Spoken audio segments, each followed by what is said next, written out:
오늘 밤에는 왜 나무에 달린 노뱀이 예수님에 관한 복음이 되었나 하는 말씀을 가지고 함께 은혜를 나누려고 합니다. 여러분들 만약에 전쟁이 일어나서 피난을 가게 되었다고 할 때에 여러분들은 무엇을 가지고 피난을 가시겠습니까? 여러분이 가지고 가야 할 짐들, 많은 짐들이 있잖아요. 그 중에도 딱 하나의 짐만 가지고 가야 한다면 여러분들은 어떤 걸 들고 가시겠습니까? 쌀입니까? 아니면 돈입니까? 아니면 내가 모아놨던 보석입니까? 저는 만약에 피난을 가게 된다면 성경책을 가지고 피난을 갈 겁니다.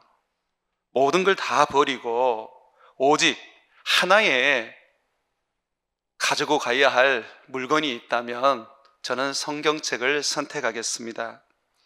왜냐하면 이 성경은 하나님이 우리에게 주신 가장 보배롭고 가장 값지고 가장 축복된 선물이기 때문입니다. 여러분, 이 성경을 만약에 한 단어로 말한다면 어떻게 여러분들은 말할 수 있겠습니까? 이 성경은 66권의 책으로 구성이 되어 있습니다. 66권이 한 권이죠. 또 이 성경을 전체적으로 보게 되면 약 1800면 정도 됩니다. 굉장히 방대한 분량입니다. 보기만 해도 되게 뜨겁지 않습니까? dob전 못지않게 아주 이 성경은 촘촘히 서여져 있고 그리고 방대하게 서여져 있습니다. 그런 이 성경을 한 단어로 표현할 수 있다는 건 참 놀라운 일입니다. 여러분이 성경을 한 단어로 표현한다면 예수입니다. 성경은 하나님의 말씀이 곧 예수이고 예수가 곧 하나님의 말씀이라고 우리에게 전해주고 있습니다. 예수님께서는 많은 사람들에게 너희가 구원을 얻으려고 성경을 읽고 또 영생을 얻기 위하여 성경을 연구하는데 이 성경은 곧 내게 대한 정언이란다 라고 하셨습니다. 그런데도 너희들 참 아이러니하게도 왜 성경을 그렇게도 읽고 또 암송도 하고 연구도 하면서 왜 나한테는 오지 않니? 그렇게 반문도 하셨습니다. 이스라엘 백성들은 아침 저녁으로 성경을 읽고 연구를 합니다. 그런데 왜 그들은 예수님을 자기의 구세주로 하나님의 아들 그리스도로 영접하지 않았을까요? 성경을 읽기는 읽는데 성경을 그리스도에 관한 말씀, 예수님에 관한 말씀인 줄 모르기 때문입니다. 성경은 그저 종교고 삶의 교훈이고 도덕이고 율법이고 위로를 받는 말씀으로 여기기 때문입니다. 성경은 예수님에 관한 이야기입니다. 우리가 성경을 읽는다고 해서 무조건 믿음이 생기는 건 아닙니다. 이 66권의 성경이 예수님의 말씀인 것을 알고 이 성경을 배우고 읽고 암송할 때에 예수님의 말씀으로 분명하게 들려야 믿음이 생기게 됩니다. 믿음은 성경을 많이 읽는다고 생기거나 성경을 많이 안다고 생기는 건 아닙니다. 유대인들도 군대조차 가지 않고 밤낮으로 성경을 읽고 외우는 사람들이 있습니다. 그러나 그들은 단 0.1%도 예수님에 관한 믿음이 없습니다. 왜냐하면 율법은 그저 그들에게 종교에 불과할 뿐이기 때문입니다. 구약의 율법이 예수님에 관한 이야기라는 걸 모르기 때문이죠. 로마서 10장 17절과 18절에 보게 되면 믿음은 들음으로 나며 들음은 그리스도의 말씀으로 말미암았느니라고 말합니다.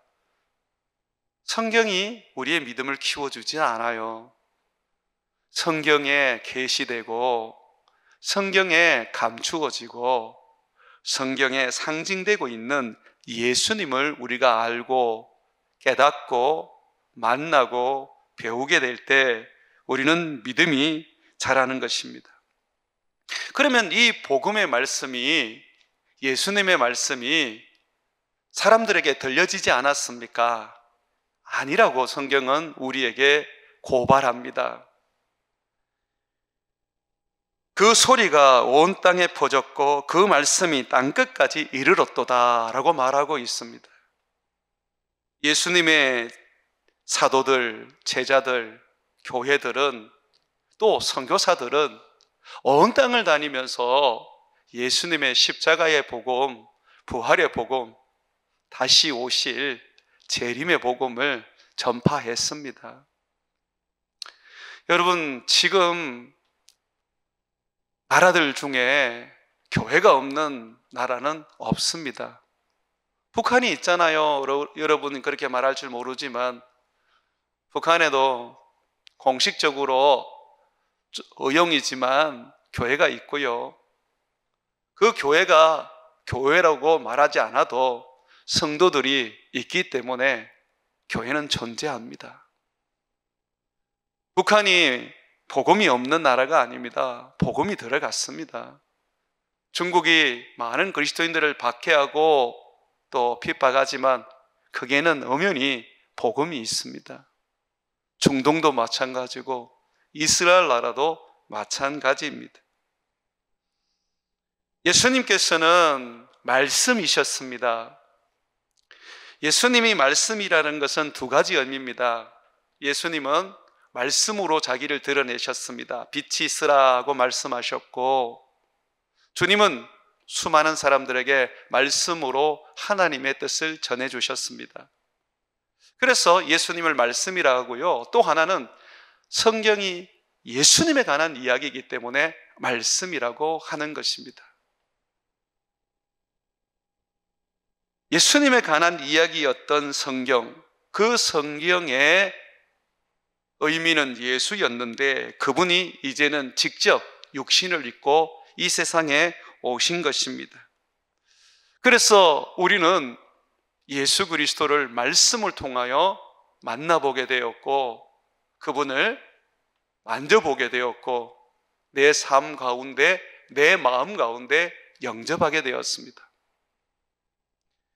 하나님은 예수님을 말씀으로 만날 때에 인격적으로 만날 수 있게 하기 위하여 성령을 주셨습니다. 성령은 말씀의 영이십니다. 말씀은 성령과 함께 움직이시고 성령은 말씀으로 우리에게 임하십니다. 그래서 말씀이 내게 들릴 때에 성령님께서 그 말씀을 이해하게 하고 깨닫게 하고 가르쳐 주셔서 말씀으로 말미암아서 하나님을 알고 배우고 만나게 해 주시는 것이죠. 그래서 예수님은 구약 성경을 근거로 해서 하나님의 말씀을 받은 사람은 신이다라고 했습니다. 우리를 가르쳐서 신이래요. 신적인 존재래요. 왜 그렇습니까? 말씀을 받았기 때문입니다. 그 말씀은 영입니다.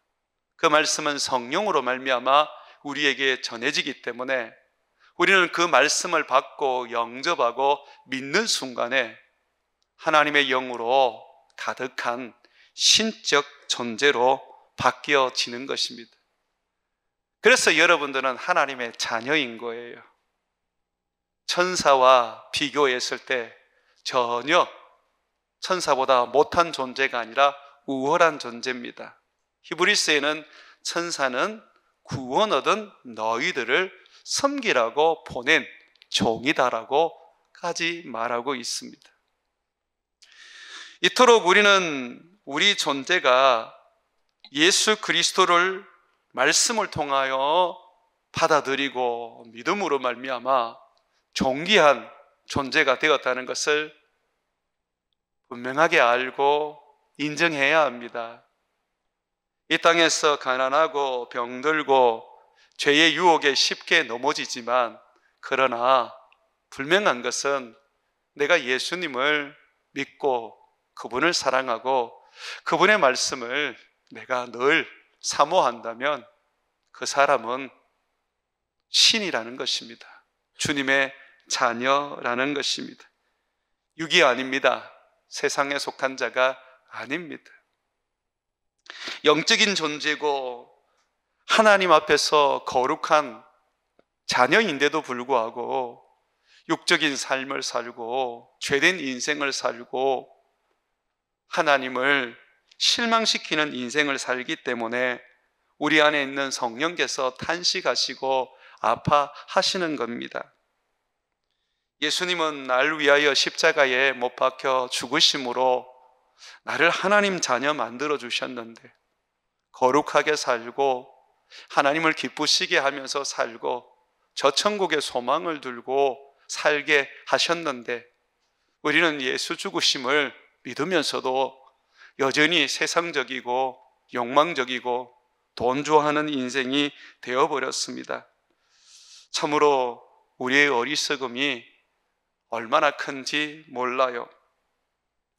오늘 여러분들이 읽었던 말씀은 소위 말해서 놋뱀 사건입니다.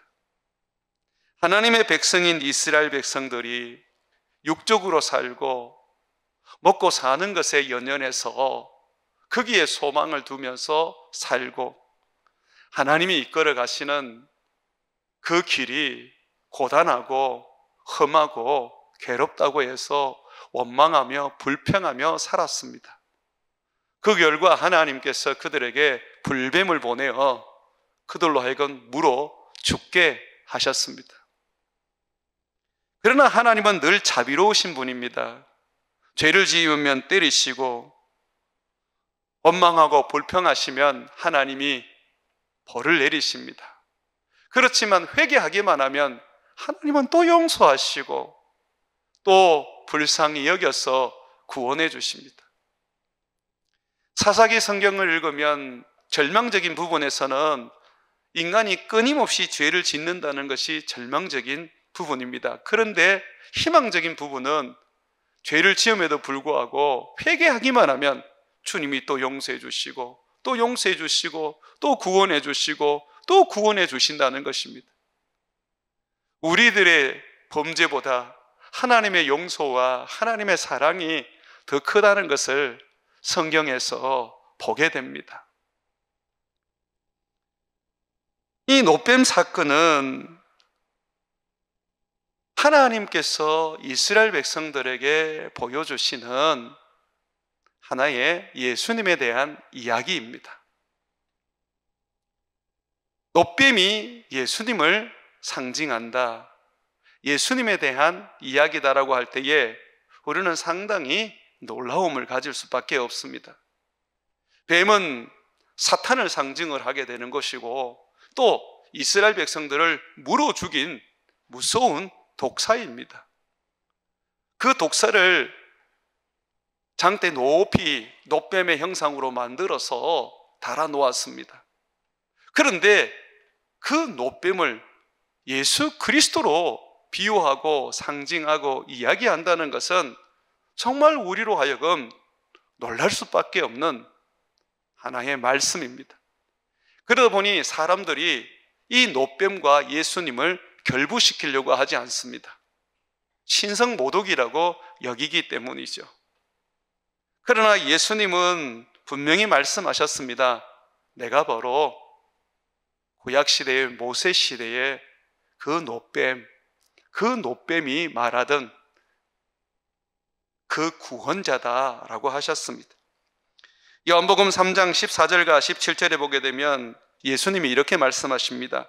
모세가 광야에서 뱀을 든 것 같이 인자 예수님도 들려야 하리라.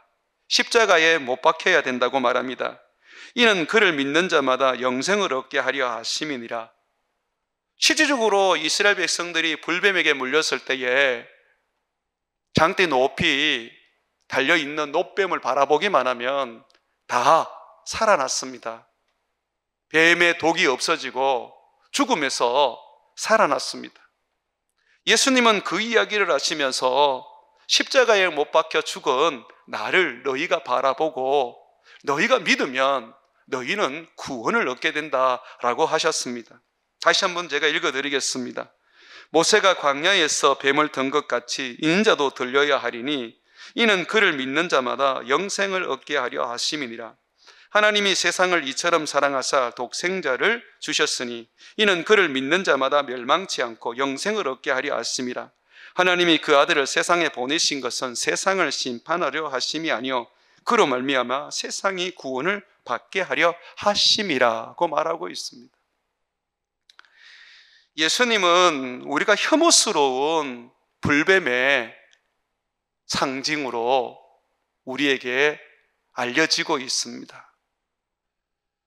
존귀하시고 사랑으로 가득한 하나님의 아들이 왜 무서운 사단을 상징하는 불뱀으로 상징하여서 우리들에게 구원을 알려주는지 우리는 좀 더 깊이 살펴보기를 소망합니다. 다시 말씀드립니다. 구약은 예수님에 관한 이야기입니다. 신약의 말씀도 예수님에 관한 이야기입니다. 성경에서 예수님에 관한 이야기를 우리가 알지 못하고 예수님에 관한 이야기를 보지 못하고 깨닫지 못하면 우리가 읽는 성경은 헛되이 읽는 것이고 잘못 해석하는 것이고 결국 그것은 나를 살리지 못하고 종교적으로 그리고 그리스도가 멀어지는 삶으로 걸어가게 만듭니다. 그러므로 성경은 반드시 성령으로 해석을 하고 성령을 통하여서 예수님을 만나는 역사가 일어나야 합니다. 4절과 5절의 말씀을 한번 보시면 노뱀 사건이 일어난 배경을 우리에게 말해주고 있습니다. 백성이 호르산에서 출발하여 홍해길을 따라 에돔 땅을 우회하려 하다가 길로 말미암아 백성의 마음이 상한지라. 에돔 땅에는 왕의 대로가 있어서 편하게 갈 수 있는 그런 큰 길이 있었습니다. 그런데 이 에돔 사람들은 이스라엘 사람들이 그 길로 못 다니도록 막았었습니다. 그때의 이스라엘 사람들은 전쟁에 있어서 두려움이 없었습니다. 자기들을 해하려고 하는 가나안 사람도 쳐서 이겼던 나름대로 전쟁의 경험도 가지고 있었습니다. 에돔 사람 정도는 광야 40년의 삶 속에서 다듬어진 야성과 전투력으로는 이길 수 있었습니다. 그런데 하나님께서 에돔 땅으로 못 가게 하셨습니다. 왜냐하면 그들과 싸우지 말라는 것입니다. 에돔은 에서의 후손들인데 내가 그 땅을 에서에게 주었다. 그러므로 너희들은 길을 우회해서 돌아가라. 한바탕 싸우고 편한 길로 가나안 땅 들어가면 너무 좋겠는데 하나님께서 못 가게 하시고 험한 길, 꼬불꼬불한 길, 고통스러운 길로 우회해서 돌아가게 하셨습니다. 그러다 보니 백성들의 마음이 상하기 시작했습니다. 다시 하나님을 향하여 원망이 일어나기 시작했습니다. 40년 동안 우리를 고생시켰으면 됐지 왜 아직까지도 우리를 이렇게 고통스럽게 만드시는가? 허구한 날 만나만 주고 배가 고파서 못 살겠다. 도대체 물도 없고 왜 우리를 이렇게 고생을 시키는 거야? 가나안 땅에 데리고 가겠다고 젖과 꿀이 흐르는 그 가나안 땅에 데리고 가겠다고 약속해놓고 가나안 땅은 고사하고 광야에서 우리는 다 죽어가는데 무슨 하나님이 이래 이집트에서 그냥 살도록 놔두지. 종살이 했지만 그래도 거기서는 고생은 하지 않았는데, 먹고 싶은 거 마음껏 먹고 마시고 싶은 물 마음껏 마셨는데, 왜 우리에게 이집트에서 자유를 줘서 이토록 광야에서 괴롭히는 거야? 이스라엘 백성들은 그 마음이 상해서 하나님을 원망하기 시작했습니다. 5절에 보게 되면 백성이 하나님과 모세를 향하여 원망하되 어찌하여 우리를 애굽에서 인도하여 내어 광야에서 죽게 하는가? 이곳에서 먹을 것도 없고 물도 없도다. 우리 마음이 이 하찮은 음식을 싫어하느라 하매. 이스라엘 백성들은 불평하고 원망했습니다. 어느 한 부분에서는 저는 이해가 됩니다. 1, 2년 고생해도 불평이 나오는데 40년을 물도 없는 광야에서 험난한 길을 걸어 다니며 살아왔으니 얼마나 괴로웠고 힘에 겨웠겠습니까? 저는 군대를 한 2년 조금 넘게 있었습니다. 그런데 지금도 군대에 다시 가라 그러면 못 갑니다. 그 2년 조금 넘었지만 너무 힘들고 너무 괴롭더라고요. 꿈에서 한 번씩 군대에 다시 들어가는 꿈을 꾸면 얼마나 그것이 두려운 꿈인지 모릅니다. 그러니 한 40년의 세월을 광야에서 먹지도 못하고 만나를 똑같이 40년 먹으면서 물도 제대로 못 마시고 늘 힘들고 어려운 길을 걸어 다녀야만 했으니 얼마나 힘들고 괴로웠고 불평이 절로 나왔겠습니까? 그런데 성경은 하나님께서 이 이스라엘 백성들에게 험난한 길을 주신 이유가 있다고 말합니다. 이유 없이 우리에게 어려움을 주시지 않습니다. 하나님은 우리를 누구보다도 사랑하시고 소중하게 여기시고 우리를 귀하게 여기기 때문에 의미 없이 고난을 주거나 이유 없이 사단에게 넘기지 않습니다. 내 삶에 좋은 것도 하나님의 축복이지만 나쁜 것도, 아픈 것도, 병든 것도, 가난한 것도, 힘겨운 것도 하나님의 축복입니다. 왜 그것이 축복일까요? 주님께서 이스라엘 백성들에게 고난의 길을 주시고 험난의 길을 주신 것은 세 가지 이유가 있습니다. 첫 번째는 하나님은 그들을 낮추시고 겸손하게 만들어서 그 마음에 하나님을 순종하도록 만들기 위한 거였습니다. 이스라엘 백성들은 순종을 잘 못했습니다. 이집트에서 구원을 받았지만 그들은 늘 불순종했고 가데스 바냐에서는 하나님을 노엽게 해서 결국은 그 불순종으로 40년의 광야 생활을 하게 되었습니다. 하나님은 40년의 광야 생활을 이스라엘 백성들을 죽이려고 광야 생활을 하게 하신 것이 아니라 그 마음을 낮추어 겸손하게 만들어 하나님의 말씀에 순종하게 하려고 했던 것입니다. 신명기 8장 2절에 보게 되면 너의 하나님 여호와께서 이 40년 동안에 네가 걷는 광야길을 걷게 하신 것을 기억하라. 너는 기억해라. 험난한 길, 에돔의 그 좋은 길을 다니지 못하고 우회로 돌아서 불뱀에게 물려 죽을 정도로 고통스러웠던 그 길, 왜 주셨는지 기억하라. 이는 너를 낮추시고 너를 시험하사 내 마음이 어떠한지 그 명령을 지키시고 지키는지 지키지 않는지 알려 하심이라고 말하고 있습니다. 주님은 우리의 마음이 낮아져서 주님의 말씀 앞에 절대적으로 순종하기를 원합니다. 믿음은 순종입니다. 순종하지 못하면 어느 누구도 천국에 들어갈 수는 없습니다. 사울이 하나님이 선택한 이스라엘의 초대 왕이었지만 그러나 그가 순종하지 못했을 때 하나님은 그를 버리셨습니다. 주님이 광야 40년의 세월 속에서 험난한 길을 이스라엘 백성들에게 걷도록 하신 것은 그들을 낮추시고 그들을 시험해서 그들의 마음이 하나님의 말씀 앞에 순종하고 복종하는지 보시기 위한 거였습니다. 두 번째로 주님께서 광야 40년 동안 그 먹기 싫은 만나만 주시고 늘 목마르게 하신 이유는 먹고 사는 것이 우리의 삶의 우선이 아니라 하나님의 말씀으로 사는 것이 우리의 삶의 근본인 것을 가르치기 위한 거였습니다.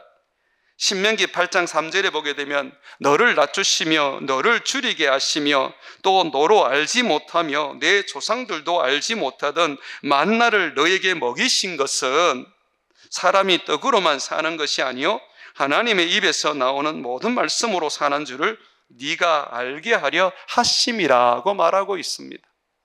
왜 나에게 가난함을 주시고 실패를 주시고 빚을 지게 만드시는지 아십니까?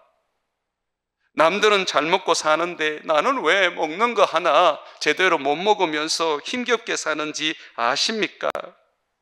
주님께서 먹고 사는 것이 신앙이 아니라 주님의 말씀대로 사는 것이 신앙인 것을 가르치기 위한 것입니다. 세 번째로 주님은 이스라엘 백성들에게 징계를 하신 겁니다. 가데스 바냐에서 불평하고 원망하고 이집트로 돌아가자면서 그들이 완악하게 하나님의 말씀에 거역했을 때 하나님은 그들에게 광야 40년의 인생을 징계로 내리셨습니다. 너무 길고 너무 혹독한 징계입니까? 그 아들을 징계하지 않는 부모가 어디 있습니까? 만약에 징계하지 않는다면 그것은 사생아요 아들이 아닙니다. 하나님이 언제 이집트 사람을 징계하셨고 언제 가나안 사람들을 징계하셨습니까? 그들은 심판하셨습니다. 하나님은 자기 백성을 버려두지 않습니다. 그를 구원하여 거룩한 하나님의 자녀 삼아서 천국에 데리고 가시려고 하나님은 끊임없이 머리부터 발끝까지 성한 데가 없도록 매질을 하시는 것입니다. 성경에 보게 되면 신명기 8장 5절과 6절에 이렇게 말합니다. 너는 사람이 그 아들을 징계함 같이 너의 하나님 여호와께서 너를 징계하는 줄 마음에 생각하고 내 하나님 여호와의 명령을 지켜 그의 길을 따라가며 그를 경외할지니라고 하고 있습니다. 나를 때리시는 하나님 앞에 나는 경외하며 받아들여야 합니다. 욥이 모든 것을 잃었을 때에 주님 앞에 무릎을 꿇고 주신 자도 여호와시니 거두어 가실 자도 여호와입니다라고 고백했던 것처럼 우리는 어떠한 상황 속에서도 주님을 믿고 주님을 의지하고 더욱더 주님을 경외해야 합니다. 경외함이라는 것은 두려워한다는 것입니다. 하나님이 두렵지 않으니까 불평하고 원망하고 따지고 드는 것입니다. 여러분이 하나님 이길 수 있을 것 같습니까? 하나님께 대적해서 이긴 자는 아무도 없었습니다. 사단도 우리가 대적해서 못 이기거늘 하물며 하나님을 대적하여 이긴다는 어리석은 생각을 가져서는 안 됩니다. 도리어 무릎을 꿇고 내 자신을 복종해서 주님 앞에 경외해야 합니다. 항복해야 합니다. 주님, 주님의 뜻을 받아들입니다. 저는 남다르게 주님을 섬겼다는 나름대로의 자부심이 있었습니다. 이 10대부터 하나님을 만났고 20대가 되면서 내 인생은 다 포기하고 주님을 위해서 헌신했습니다. 고난도 많이 받았고 핍박도 많이 받았습니다. 배고픔도 많이 겪었습니다. 그래서 나는 그런 기대를 가지고 있었습니다. 나중에 목사가 되면 하나님이 나를 형통하게 해주실 거야. 남들보다는 하나님이 더 잘되게 해주실 거야. 내가 지금 받는 이 고난이 나중에 하나님께 큰 보상을 얻을 거야. 저는 그렇게 생각을 했습니다. 미국에서 공부하고 박사학위를 가지고 한국에 왔을 때는 저 나름대로의 꿈과 희망과 주님에 대한 기대를 가지고 있었습니다. 그러나 주님은 저에게 많은 고난을 더하여 주셨고 병도 더하여 주셨고 어떤 부분에 있어서는 숨도 제대로 쉴 수 없는 그런 상황도 주님이 몰고 가셨습니다. 참으로 많이 울어보기도 하고 정말 많이 땅을 치며 하나님 앞에서 이게 뭐냐고 따져보기도 했었습니다. 그런데 지금에 와서는 그 모든 것이 하나님의 은혜라는 것에 저는 굴복하게 되었습니다. 이제야 내가 하나님 앞에서 경외함을 배운 것입니다. 이제야 하나님 말씀만 붙잡고 그 말씀 앞에 내 자신을 낮출 수 있게 되었습니다. 내가 왜 이런 고난을 받았을까? 내가 왜 이런 병을 얻었을까? 내가 왜 이런 일을 당해야만 할까? 저는 이제 더 이상 그 부분에 대해서 주님 앞에 얘기하지 않습니다. 제가 주님 앞에 얘기하는 것은 주여, 주의 뜻이거늘 제가 순종하며 받아들이기를 원합니다. 내 자신을 쳐서 복종합니다. 주여, 나를 하늘의 미랄로 서시고 주님의 걸음으로 서시고 주님께서 원하시는 걸로 저를 이끌어 가시옵소서. 저는 고난 속에서 꿈을 버릴 수가 있었고 질병 속에서 저의 열심을 내려놓고 주님을 바라볼 수 있게 되었습니다. 경륜과 경험도 다 던져놓고 오직 주님만을 의지하고 주님 사랑합니다. 그 한마디로 오늘도 저 천국을 향하여 걸어갈 수 있는 담력이 생기게 되었습니다. 주님께서 이스라엘 백성들에게 보여주신 광야 40년의 험한 길은 그들만 걸은 길이 아닙니다. 예수님이 걸으셨던 길입니다. 인간의 육신을 입고 이 세상에 오신 예수님은 태어나면서부터 마구간에서 태어나 많은 고난과 고통과 도망 다니는 인생을 사셨습니다. 이집트에도 피난 가기도 하셨고 주님은 갈릴리 나사렛에 가서 이름도 없이 숨어 살기도 하셨습니다. 그는 복음을 전하면서도 얼마나 많은 힘겨움과 아픔의 길을 걸은지 모릅니다. 인자는 머리 들 곳조차 없다고 하셨고 그 어머니와 형제들까지도 정신 이상자로 여기고 그를 안타까워했었지요. 예수님은 우리의 모든 죄를 짊어지고 결국은 우리를 위하여 십자가에서 죽으시는 광야보다 더 거친 길을 걸으셨습니다. 빌립보서 2장 5절과 8절에 보게 되면 너희 안에 이 마음을 품어라 곧 그리스도 예수의 마음이니 그는 근본 하나님의 본체시나 하나님과 동등됨을 취할 것으로 여기지 아니하시고 오히려 자기를 비워 종의 형체를 가지사 사람들 같이 되셨고 사람의 모양으로 나타나사 자기를 낮추시고 죽기까지 복종하셨으니 곧 십자가에 죽으심이라고 말하고 있습니다. 예수님은 험난한 길 속에서 어려운 핍박과 고난 속에서 그는 더더욱 하나님 앞에 자기를 복종시키고 순종하셨습니다. 순종하십시오. 여러분들을 사랑하기 때문에 이 세상에서 여러분들에게만 어려움을 주시고 고난도 주시고 배고픔을 주시는 겁니다. 하나님의 사랑이 부하고 건강하고 잘 되는 것이라면 성경은 우리에게 그것이 하나님의 사랑이라고 가르쳤을 겁니다. 그러나 하나님의 사랑은 그렇지 않습니다. 우리 하나님의 사랑은 우리에게 많은 어려움도 주시고 배고픔도 주시고 때로는 사자굴에도 던지시고 풀무불에도 집어넣으시는 겁니다. 그때에 우리는 오직 주님만을 바라보고 주님만을 의지하는 믿음을 가지고 끝까지 주님을 바라보게 되면 풀목불에서 예수님 만나게 되고 사자굴에서 보호함을 받고 죽음에서 다시 살아나는 축복을 누리게 됩니다. 예수님께서 죽기까지 복종하시고 십자가에서 죽으시니까 하나님이 그를 어떻게 하셨습니까? 그를 부활시켜서 지극히 높여 모든 이름 위에 뛰어난 이름을 주셔서 하늘에 있는 자들이나 땅에 있는 자들이나 땅 아래에 있는 자들까지도 다 그 무릎을 예수의 이름에 꿇게 하시고 예수를 주라 시인하고 하나님께 영광을 돌리게 하였지 않습니까? 내 삶이 고난스럽고 내 삶이 가난하고 내 삶이 아파도 우리가 끝까지 믿음을 지키고 주님을 바라본다면 주님은 우리를 높여 세상 가운데에 가장 존귀한 영광을 얻게 해 줄 것입니다. 또 여러분 본문 민수기 21장 6절을 한번 보십시오. 여호와께서 불뱀들을 백성 중에 보내어 백성을 물게 하심으로 이스라엘 백성 중에 죽은 자가 많다고 말했습니다.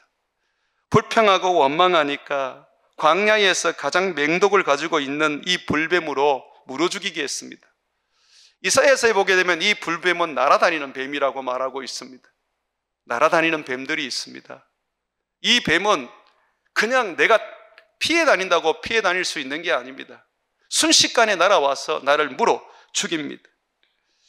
이 뱀은 우리는 사탄을 상징한다는 것을 잘 알고 있습니다. 왜 하나님은 우리를 사단에게 내어주실까요? 여러분, 주님께서 친히 우리를 징계하지 않습니다.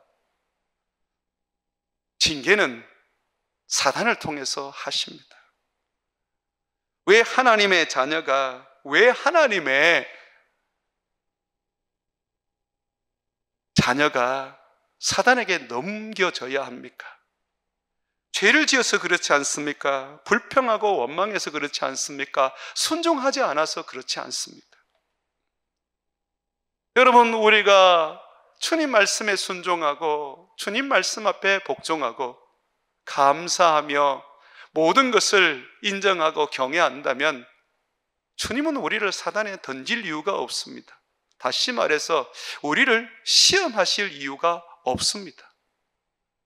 아브라함이 만약에 그의 아내를 2번이나 누이라고 속이는 그런 불신이 없었다면, 그가 하갈을 통하여 이스마엘을 낳지 않았다면 주님은 결코 아브라함에게 모리아산에서 이삭을 바치라고 시험하지 않으셨을 겁니다. 우리의 기도 속에서도 예수님이 가르쳐주신 기도가 어떤 기도가 있습니까? 우리를 시험에 들지 말게 해달라는 기도가 있지 않습니까? 시험에 안 들려면 우리가 주님께서 보호하시고 우리를 사단에게 내어주지 않게 하시려면 우리는 주님 앞에서 순종하고 내 자신을 쳐서 복종하고 주의 말씀을 붙잡고 거룩하게 살아야 합니다. 여러분, 징계는 따릅니다. 울고불고 아무리 잘못했다고 해도 40년의 징계를 하나님께서 1년도 감하여 주지 않으셨습니다. 죄는 그렇게 쉽게 짓는 게 아닙니다. 죄를 짓는다고 해서 무조건 지옥 가는 건 아니지만, 그렇다고 해서 죄 지었을 때 회개한다고 해서 그 징계가 끝나는 건 아닙니다. 다윗이 나단의 책망을 듣고 바로 회개하고 그가 자기 잘못을 인정했지만, 그러나 다윗은 죽는 순간까지 하나님께 매를 맞았습니다. 하나님의 징계는 쉽지 않습니다. 또한 우리가 하나님 앞에 징계를 받을 때에 우리는 적극적으로 예수 그리스도께 나와서 그분을 힘입어서 주님 앞에 회개해야 합니다. 회개라는 것은 죄에 대하여 내가 잘못했구나 하고 후회하는 게 아닙니다. 회개는 나를 위하여 십자가에 못 박혀 죽으시고 내 죄를 대신하여 속죄의 제물로 죽으신 예수님을 바라보고 의지하는 것입니다. 민수기 20장 7절과 9절에 보게 되면 백성이 모세에게 이르러 말하되 우리가 여호와와 당신을 향하여 원망함으로 범죄하여 싸우니 여호와께 기도하여 이 뱀들을 우리에게서 떠나게 하소서. 지금 자기들의 잘못을 깨닫고 잘못했다고 빕니다. 이게 회개가 전부가 아니라는 겁니다. 주님은 회개를 가르쳐주고 있습니다. 모세가 백성을 위하여 기도하며 여호와께서 모세에게 이르되 회개는 이런 것이다 라고 말합니다. 불뱀을 만들어 장대 위에 매달아라. 물린 자마다 그것을 보면 살리라. 모세가 놋뱀을 만들어 장대 위에 다니 뱀에게 물린 자가 놋뱀을 쳐다본 적 모두가 살더라. 회개라는 것은 나를 위하여 십자가에 죽으신 예수님을 바라보는 겁니다. 예수 그리스도를 의지하고 그분을 힘입어서 그분 앞에 내가 서는 겁니다. 회개는 예수님을 떠나서는 존재하지 않습니다. 가룟 유다도 자기의 잘못을 뉘우쳤습니다. 그래서 자살을 했습니다. 하지만 그것은 회개가 아니었습니다. 예수님께 돌아와서 예수님께 용서를 빌었다면 아마 예수님은 용서해 주셨을 겁니다. 그러나 가룟 유다는 자기의 잘못에 죄책감을 가지고 그냥 자살만 해버렸습니다. 잘못을 깨닫는 것이 회개가 아닙니다. 예수님께로 돌아오는 것이 회개입니다. 놋뱀을 바라본 것처럼 우리는 십자가의 예수님을 바라보아야 됩니다. 십자가의 예수님은 어떤 분이십니까? 나의 저주를 짊어지시고 죽으셨습니다. 성경은 나무에 달린 자마다 다 저주를 받았다고 말합니다. 놋뱀이 장대에 달린 것은 율법에 따라서 저주를 받은 겁니다. 그와 같이 예수님이 십자가에 죽으신 것은 저주를 받으셨습니다. 누구의 저주입니까?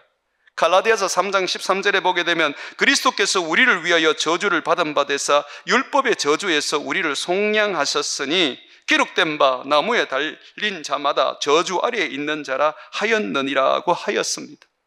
죄를 짓는 자는 다 율법의 저주를 받은 자들입니다. 그런데 예수님께서 나를 대신해서 그 저주를 십자가에서 받으신 겁니다. 그러므로 우리가 다시 살아나는 것이죠. 장대에 높이 달린 놋뱀을 보면 살아나는 이유가 예수님이 나를 위하여 십자가에서 저주를 대신 받았기 때문에 그 예수님을 내가 바라보면 나는 저주에서 살아나는 것입니다. 두 번째로 예수님이 죽은 그 모습을 놋뱀으로 성경이 보여주는 이유는 나를 죽이는 사탄을 예수님이 짊어지고 사탄을 십자가에 못 박았기 때문입니다. 히브리서 2장 14절과 15절에 보게 되면 자녀들은 혈과 육에 속하였음에 그도 또한 같은 모양으로 혈과 육을 함께 지니심은 죽음을 통하여 십자가를 통하여 죽음의 세력을 잡은 자 곧 마귀를 멸하시며 또 죽기를 무서워함으로 한평생 매여 종로로 타는 모든 자들을 놓아주려 하심이라고 말하고 있습니다. 예수님이 십자가에서 죽으신 것을 놋뱀으로 상징하는 이유가 사단이 죽었다는 것입니다. 예수님께서 그의 몸에 사단을 짊어지시고 사단을 십자가에서 멸하셨습니다. 그러므로 우리를 죽이는 불뱀이 더 이상 효력을 발생할 수 없고 능력을 발생할 수 없는 것입니다. 예수 이름으로만 우리가 외쳐도 사단이 떠나가는 이유가 바로 사단이 십자가에 그리스도로 말미암아 죽었기 때문입니다. 뿐만 아니라 우리가 십자가를 바라보는 이유는 나의 죄된 육체를 예수님이 짊어지고 죽으셨기 때문입니다. 예수님은 육체를 죽이셨습니다. 그래서 우리는 새로운 몸, 영의 몸을 받아야 합니다. 로마서 6장 6절과 7절에 보게 되면 우리가 알거니와 우리의 옛사람이 예수와 함께 십자가에 못 박히신 것은 죄의 몸이 죽어 다시는 우리가 죄에게 종로로 타지 아니하려 함이니 이는 죽은 자가 죄에서 벗어나 의롭다 하심을 얻었음이라고 말하고 있습니다. 우리는 늘 고백해야 됩니다. 예수 죽음, 내 죽음. 그러므로 육신을 위해서 살면 안 됩니다. 내 안에 있는 성령을 따라 살아야 됩니다. 무엇을 먹을까, 무엇을 입을까, 무엇을 마실까 하는 것은 육을 따라 사는 인생입니다. 그 육은 십자가에 못 박혀 버렸습니다. 우리는 예수 그리스도를 위해서 살아야 합니다. 영의 사람이 되어야 된다는 것이죠. 또한 이 육체와 함께 예수님은 정욕과 탐심을 짊어지고 죽으셨습니다. 갈라디아서 5장 24절에 보게 되면 그리스도 예수의 사람들은 육체와 함께 그 정욕과 탐심을 십자가에 못 박았다고 말하고 있습니다. 십자가에 못 박아야 합니다. 내 욕심을 예수님은 이미 십자가에 못 박았는데, 내 정욕을 예수님은 이미 십자가에 못 박았는데 우리는 아직도 그것을 붙잡고 있습니다. 여러분이 십자가를 바라본다는 것은 나는 없다, 내 안에 예수만 있다는 것을 여러분들이 인정하는 것입니다. 정욕과 욕심은, 탐심은 우상 숭배입니다. 그것을 못 박으셔야 합니다. 마지막으로 예수님은 우리의 질병을 짊어지고 죽으셨습니다. 이사야서 53장 4절과 6절에 보게 되면 그는 실로 우리의 질고 우리의 고통스러운 질병을 지고 우리의 슬픔을 당하였거늘 우리는 생각하기를 그는 징벌을 받아 하나님께 맞으며 고난을 당한다 하였노라. 그러나 그가 찔림은 우리의 허물 때문이요 그가 상함은 우리의 죄악 때문이라. 그가 징계를 받음으로 우리가 평화를 누리고 그가 채찍에 맞음으로 우리가 나음을 받았도다. 우리가 다 양 같아서 그릇 행하여 제 길로 갔거늘 여호와께서 우리 모두의 죄악을 그에게 담당시켰다고 말합니다. 예수님이 죽으신 것은 우리의 죄악 때문이요 우리의 질병 때문이십니다. 그러므로 우리가 십자가를 바라보면 뱀에게 물렸던 사람이 살아난 것처럼 주님은 우리를 살려주실 것입니다. 주님은 우리에게 분명히 말합니다. 내 이름을 너희가 경외한다면 너희에게 공의로운 해가 떠올라서 치료하는 강선을 비출 것이고 너희는 외양간에서 나온 송아지같이 뛰게 될 것이다 라고 하셨습니다. 모든 것은 십자가에 있습니다. 아무리 광야 40년 동안 내가 잘못하고 원망하고 불평하고 하나님을 대적해도, 그래서 불뱀에게 물려가지고 죽게 된다 할지라도 다시 회개하고 주님의 십자가만 바라본다면, 노뱀이 달린 것처럼, 장대 높이 달린 것처럼 십자가에 달리신 예수님을 내가 바라보기만 한다면, 그분을 의지하고 믿기만 한다면 주님은 우리를 살려주실 것입니다. 사랑하는 여러분, 여러분의 인생 속에서 무엇을 바라보고 살며 무엇을 붙잡고 사십니까? 결국은 우리는 십자가 하나 붙잡고 사는 것이 우리에게 유일한 희망이고 유일한 생명이고 유일한 구원이라는 것을 고백해야 합니다. 십자가, 그 십자가를 놓치지 마십시오. 날마다 바라보면서 그 십자가로 말미암아 세상을 이기는 저와 여러분 되시기를 주의 이름으로 축원을 드립니다.